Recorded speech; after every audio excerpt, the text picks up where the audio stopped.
we have a few final questions that have to do with finding really generative sources to deepen the learning, to take a next step along some of the pathways that you've suggested.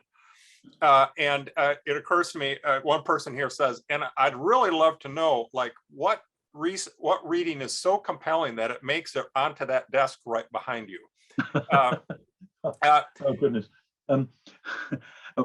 I'm right at the moment reading a new book which hasn't yet been published, but it's volume 2 in a series by Miroslav Volf from Yale, who is exploring the idea of God making his home with us from Revelation chapter 21, that the aim of the whole gospel is not so that we can go be at home with God, but that he wants to come and be at home with us, and God has made the world in such a way that this is where it's supposed to be going. I am delighted to know that there's one great contemporary systematic theologian who's doing theology that way around, rather than many who today are following Thomas Aquinas and saying, actually, it's this distant beatific vision which we ought to be aiming for. You know, there's a grain of truth in there, but it seems to me quite a lot of distortion as well. Equally, what am I reading at the moment? Oh my goodness, all sorts of things. I'm doing some work on the prophet Isaiah. I've got some commentaries there.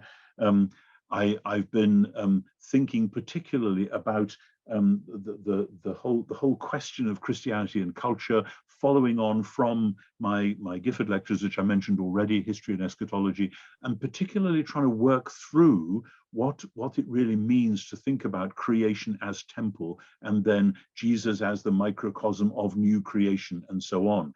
And I've had a sense that I'm standing on the edge of enormous and powerful and deeply biblical ideas there, but which until about 10 or 15 years ago, I really wasn't working with at all. And I have a sense there's a whole new wave of possibilities coming through there. And so I'm kind of grabbing sources from anywhere I can to try to get some coherence to what at the moment is a huge and exciting, but still rather undisciplined mass of ideas.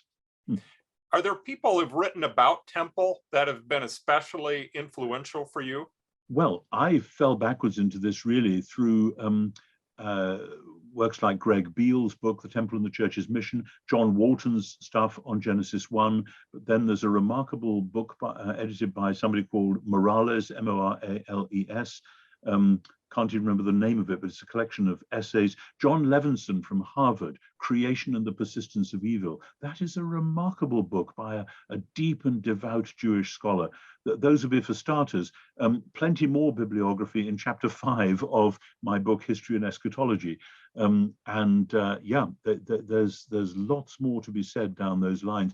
But I actually came into this originally when I had to preach a sermon. This is how it's often happened for me, on 2 Samuel 7, which is David's desire to build a house for the Lord, and God saying, actually, I'm going to build you a house, which turns out to be David's son and heir, that I will raise up your seed after you, and he will be I will be his father, he will be my son. And the nexus there between temple and Messiah, that first struck me, way back in the mid-1980s somewhere, and made me realize that the temple theme and the idea of this being God's ultimate design to dwell in and with his people, not in a building of bricks and mortar and timber and stone, though that's the temporary signpost to the reality, but in and as a human being, God's own son, and the appropriateness of the incarnation.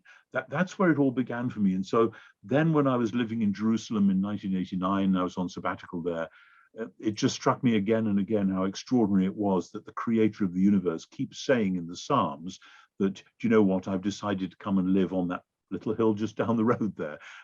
What's that about? And realizing that was an incarnational symbol and from the beginning. And hence all the trouble in the Gospels between Jesus and the temple and so on. So that's where it all began for me. And I've been a massive, but the problem is that within the Protestant world, which has done so much for biblical studies, the idea of temples always felt a bit Catholic, a bit sort of ritualistic, or Jewish and a bit ritualistic. So for both those reasons, it was kind of off limits.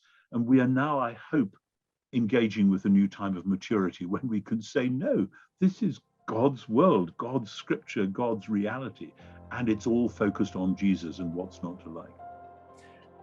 Tom, I am so deeply grateful to you, and I want to, on behalf of our entire audience, say thank you.